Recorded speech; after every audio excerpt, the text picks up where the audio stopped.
So I was sitting and watching YouTube when I came across this YouTuber. The video got me interested because the art style. But after watching it, I had an idea. What if I made a video speedrunning something cool like how Liebe did? But there wasn't anything cool I knew about, and I am practically bad at everything, so what could I even speedrun? Wait a second. RBBR, or Realistic Boiling Water Reactor Simulator, is a realistic nuclear reactor simulator. It's separated into two parts: Unit 1, which is simple and can be done solo, and Unit 2, which requires points and friends. I do have points, but I don't have friends. So I'm gonna be speedrunning U1, but what am I even speedrunning? Startup, of course. But it's more complicated than that, because there's no rules made by the community to define what a startup is. So I decided to make my own rules. The speedrun starts when I press any of the buttons and ends when the screen, aka grid output, shows positive. On top of that, the server I'm on must be fresh and non-modified by anyone. Those are the rules, so let's get started. Oh wait, I have to explain everything, don't I? So this is the reactor control panel where you can see the reactor rods and manually pull or automatically insert them. It also has a bunch of other screens. The ones you need to know are APR and IPR. The average power range shows the average power range. Wow, who could have guessed? It's decided from the maximum operating capacity of the reactor. The IPRM, on the other hand, shows the intermediate power range, which is like more precise, so it's only used when the reactor has low thermal power, aka startup. The IPR control switch is used to increment the IPR's range at startup, which you need to do manually. The panel beside is reactor controls 2, where we have automatic controls and some fuel info. The next panel is recirc pumps. These things pump water in and out of the reactor. The next panel, trust me, there isn't a few more of these, is the turbine panel.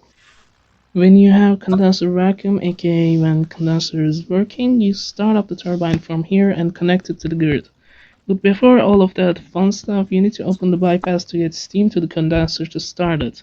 After turbine, we have the main cooling panel, which has all kinds of funny screens and buttons that I don't even know about.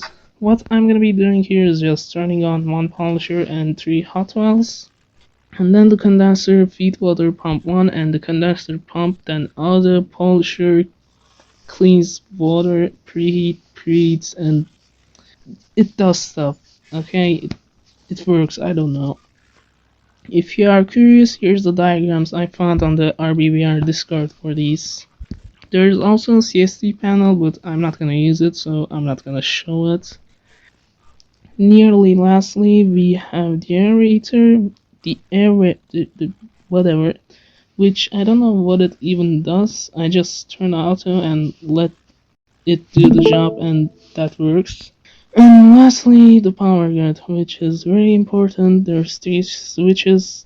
One connects us to the grid, one connects to grid to the turbine, the last one connects the turbine to us, which we use to power more equipment, which I don't need to turn on, but I did in all of my runs for some reason. Muscle memory, I guess. Whatever. That's everything. Now let's get started. So first thing, I messed around to remember the U1 controls. I read the in-game checklist for startup and did a successful turbine run-up, which went great, and that gave me hope for the real one. So I did my first run. By the way, my goal was 10 minutes, but I made it 11 because I couldn't get lower than that in all my runs. The first run went great. Getting enough heat to start the condenser took very long, but I managed to get power in 15 minutes. This challenge is so easy I could memorize the switches and that would be it. But little did I know, it wasn't just flipping switches simulator. 2 was going great. I set the auto too high, which resulted in me getting too much steam, but That's what I thought. Turns out the idiot me forgot to turn off the shutdown cooling pumps. It's not that important because it just gives more water to the reactor and the slowdown caused by it isn't extreme, so I didn't notice it until getting to turbine run up. Getting a lot of steam isn't really an issue since the system opens the steam relief valve and dumps it, but it doesn't close the steam relief valve. When I saw the shutdown coolant open, my brain panicked for some reason, so I closed it, which resulted in lower water levels and lower steam. And because of the steam relief valve being open, it dumped that little steam fast, resulting in low values. And I panicked not seeing the obvious steam relief valve being open for a straight minute. And I pushed the feed water pumps to max, which sounds like it would get more water that will turn into steam and fix the issue. But it turns out that was a very, very bad idea because the extra usage of electricity was too much for the startup transformer to handle. You see, when the equipment overloads, it causes a trip. A turbine trip means the turbine will go to 0 RPM. A reactor trip means the reactor will go to low state, and so on and so forth. So I practically tripped the startup transformer.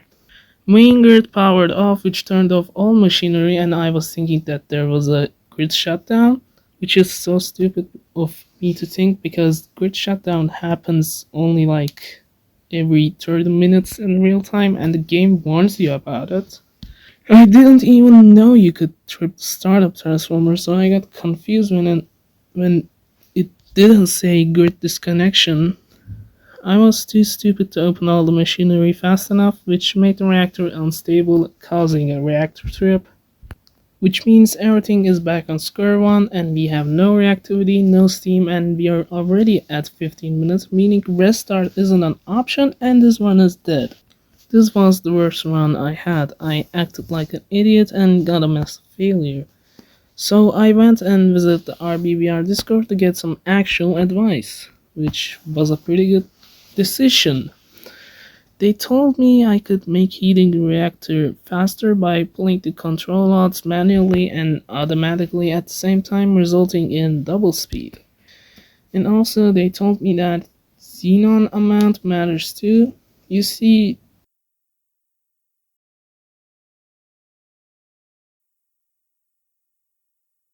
on run 3, I tried to pull out the control rods manually and with auto, which resulted in a reactor trip, which I tried to save for 30 minutes for some reason. I don't know. On run 4, I got kicked out of the game because of my slow Wi-Fi speed before even starting the run. Run 5 was good though. I reached the max level IPR in 6 minutes compared to 10 of last time. I got the condenser loop at around 9:30 and I managed to sync the grid at 12:10, which could have been faster if I just manually turned the steam valve up and then used auto RPM to stabilize. But it was great. I ended around 13:04, but I don't know because I didn't record the voltage screen and mess with turbine controls to figure out why voltage gain was slow. So, filled with hope, I tried again and again to lower to 11 minutes. In run 6, I managed to get to level 6 IPR in 7 minutes, which isn't good, but I managed to get condenser loop in 1040 and sync at 12, and that ends the run in 12 minutes and 6 seconds. I tried to get reactors with low levels of xenon for the next runs. On run 9, I did something very different. I started the other equipment before the reactor reached good temps. I now realize this does save time and it also makes condenser pressure go down, lowering the amount of time I have to wait for a condenser vacuum. I trashed the run before connecting to grid, but I learned a new method.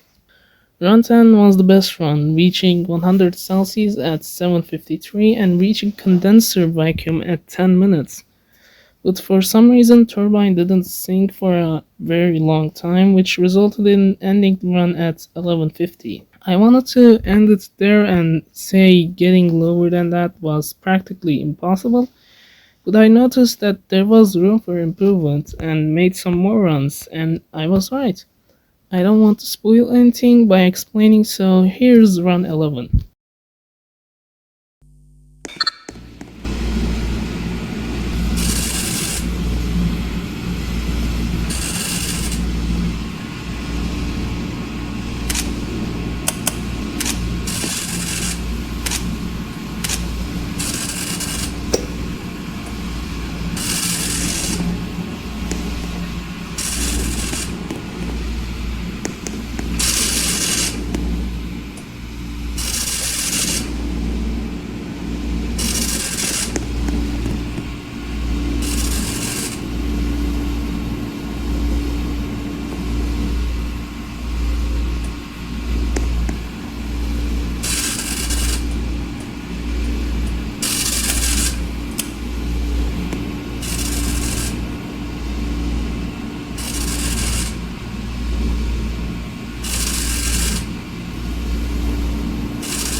Okay, that was good, but I was pretty tired and I managed to get 11:30 run, and I want to end it there. Yeah, I could probably go down to 11 with the right stuff, but I made a lot of runs and they seem to all end at around this time frame. So unless I learn a new method that would save a lot of time, I don't think I can get to there.